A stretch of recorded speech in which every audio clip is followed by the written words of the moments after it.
Typhoon উইফার প্রভাবে নিম্নচাপ, আগামী 4 দিন ভারী বৃষ্টিতে ভাসবে দক্ষিণবঙ্গে, এমনই পূর্বাভাস আবহাওয়া দপ্তরের।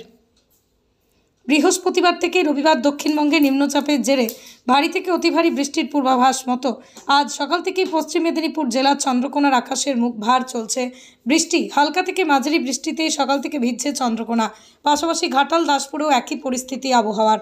শুধু ঘাটাল মহকুমা নয়, জেলার অধিকাংশ জায়গায় নিম্নচাপের জেরে কোথাও সকাল থেকে মেঘলা অন্ধকারাচ্ছন্ন আকাশ, আবার কোথাও চলছে বৃষ্টি।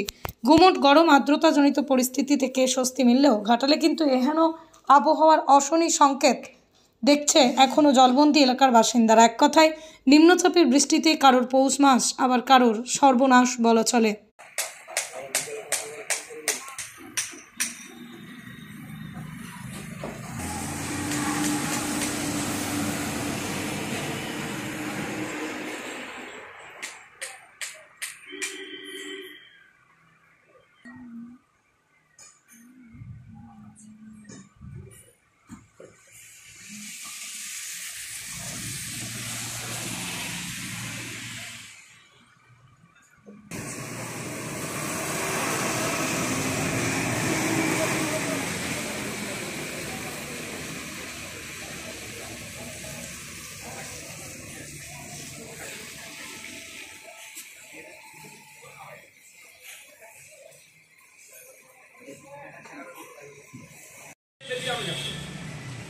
লোকটা যাইতে সামনে খেয়ে দাও।